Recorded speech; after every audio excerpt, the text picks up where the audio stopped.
Hey everybody, welcome to Passion About Music Education, and I'm Rachel Hardman, and welcome to another episode.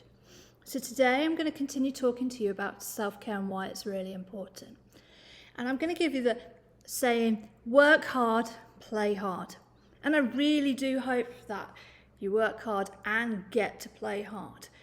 But to be honest, if we're really truthful, there are times within our career where we're just working hard. Whether it's at the beginning of a school year when we have to support our classes and get children learning instruments and it's super busy, or when we're working up towards a concert, particularly at Christmas, usually when all the reports are due at the same time, or towards the summer when everybody wants graduation performances or big summer concerts, and we end up working really hard and not getting any time to have fun, to play hard. And what happens is we go, oh, it's okay, we've got the summer holidays, that's when we can do all these fun things. And we get to the summer holidays, and we genuinely don't know what to do. Or we get 3 weeks in and go, oh, I've already had 3 weeks of my holiday. What am I going to do with the last 4 weeks?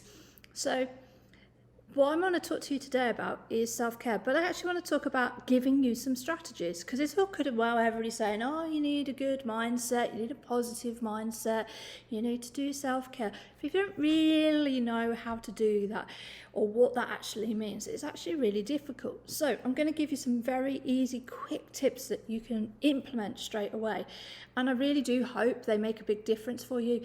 I wished somebody had told me this 20 years ago when I first started teaching. I wish somebody had given me better advice on how to look after myself and cope with those, periods within the school year when it does get stressful, or when you're just stressed, tired, or just a bit down in your own personal life or just generally in life. I think if somebody had given me these strategies, it would have been so much helpful. So this is why I'm sharing these videos. I want to pass on the knowledge I've learned to help you be more successful and more fulfilled within your career. So some of the strategies I'm going to give you are strategies that life coaches are talking about, and top business professionals, high performers, and some of the tips they do. So we've talked about the pies, our physical, emotional, intelligence, or intellectual and spiritual, social well-being. And we really need to make sure that our self-care fits with that. But we need to do self-care every day.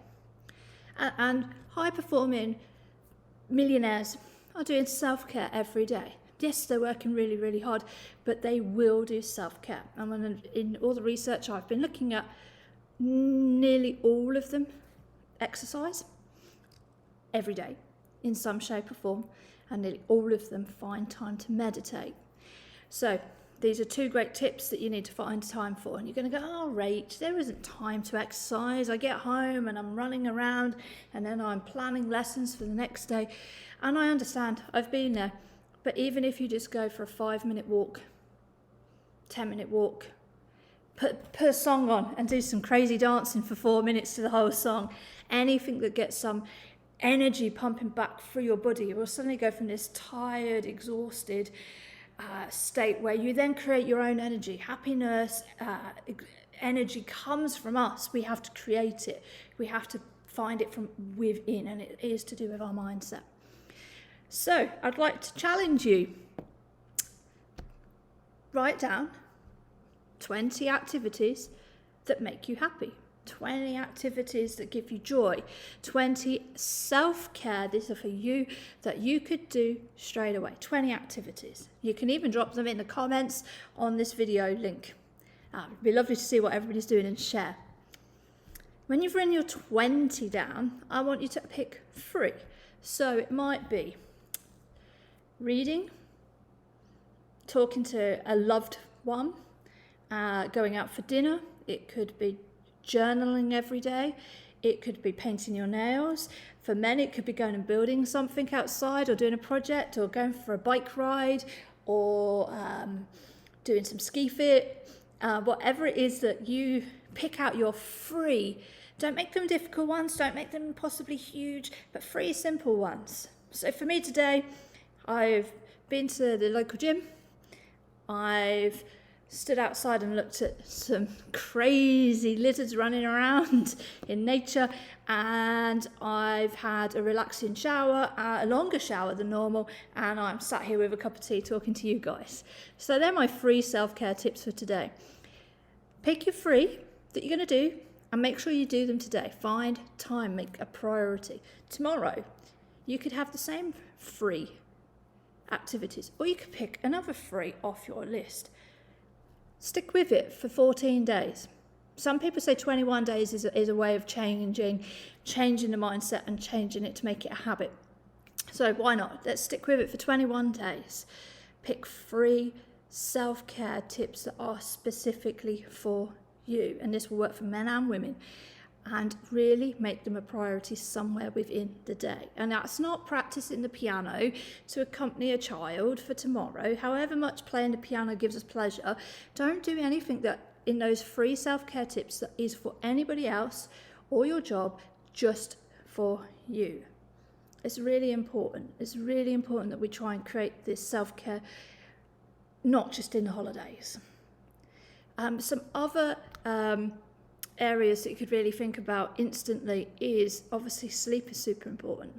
We all know we don't get enough sleep, and we also know that sometimes we wake up at 6 o'clock in the morning and straight away our brain's going full on into, right, I need to do this, I've got this to do, I've got that email to do, I've got that content program to write, and our brain doesn't stop. So we do need to find ways to calm the brain down. So sleep is important. Another way of calming the brain down is meditation. And you've got to find the right meditation for you. There are lots and lots of different resources out there. There's lots of YouTube videos and meditation music. Even taking 5-10 minutes break, just some point within each task to give your mind rest before you go into the next task is super important. Everybody believes that we should be multitasking all the time, and our brain really can't work that way. It doesn't work that way. It can't. It needs one task at a time. And, with emails and modern technology and the modern way of teaching, actually, this idea of multitasking is something that we believe that we should do, and it's really bad for us. And it's really hard to then switch the brain off and concentrate and be focused. So really try to find some way of doing meditation in the day. High performers, top professional businessmen and women who are making millions and millions of dollars a year meditate. They find time. They meditate. They take 10 minutes in between tasks or swapping around, and they find time to unclutter their mind. It's really important. It's a great tip. Try it. Obviously, eating healthier. We all know as a teacher that we often have to eat a sandwich as we're rushing between rehearsals, or some child come back into the classroom and wants to ask you some questions, which of course we always do. And then we're eating as we're going, and we're not actually taking time to just relax our body and digest properly. So try and find one lunchtime a week where you go and sit outside, or you go and sit with your colleagues and have a chat, have that 10-15 minutes just to enjoy eating lunch and just to give your body the energy it needs. Make sure you eat lunch, and make sure you're drinking water throughout the day, and make sure you're keeping your body hydrated, because if this isn't working properly, your physical well-being, then nothing else will work properly, and that's really, really important in self-care. Make sure that you are, learning new things, but not just music. I don't know how many times I've gone to a concert or gone to see a play, and you sit there and you're enjoying the play and you're enjoying the musical theatre, but you are looking up at the theatre lights and you go, cool, look at that, love that idea. Oh, I might steal that. Oh, look how they're doing projection there. And that's really fantastic. But sometimes you just need to listen to music for yourself, or see a play for yourself, or learn something new for yourself that is not about music. Education is really important. And then another really good tool that you could try is a gratitude journal, a positive journal. It's really easy, particularly this academic year, this school year, and the year we're going into, the year we've just left, where it has been incredibly stressful in so many ways. And it's easy to forget the positives within the day. So I've been working on this myself, and it really does help. And you just, either first thing in the morning or last thing at night, you sit down and you write a journal, a gratitude journal. 4 things that you are really happy with for the day. And when you start doing that, you suddenly see the positives that are going on in your life, because it's easy to absorb all the negativity, the news, media, what's going on within the workplace at the moment, home life issues you might be having. And it's easy to forget all the positive. And there was a point where, as our school went on to lockdown, students were struggling to keep up with the work, and of course the arts suffered, as it does. People were focusing on maths and English, which is totally understandable, but the art subjects were suffering.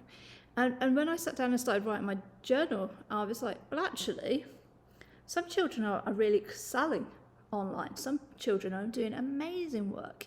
They're really producing great work, and it was really lovely to feel that, and so really try and keep a journal. Try it for 21 days. See what you're grateful for.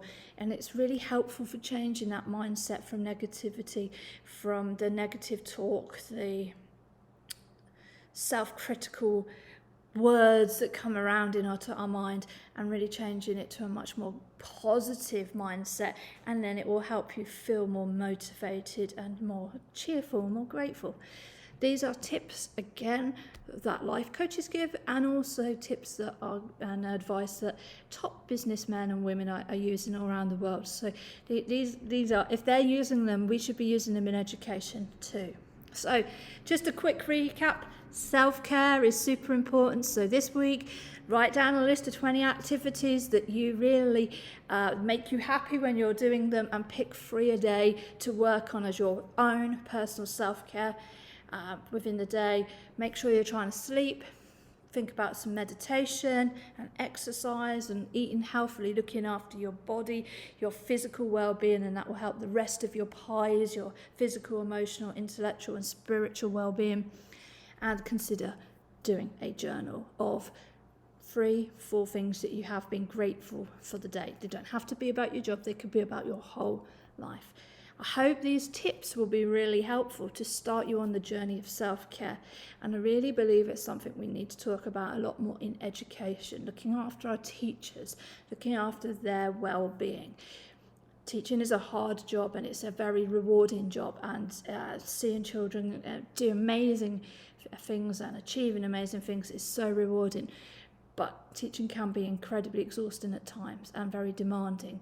So self-care is very, very important. I wish somebody had told me about this 20 years ago, and I wish somebody encouraged me to do it more regularly every day.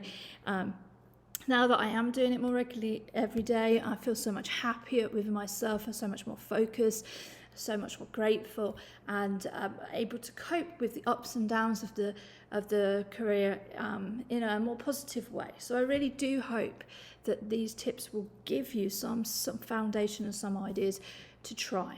So feel free to leave comments. I'd really love to know what your self-care tips are, what your activities for this week are. Share that, give ideas to other people who will be watching the videos. Thank you very much for joining me again. I'm Rachel Hardman, and this is Passionate About Music Education.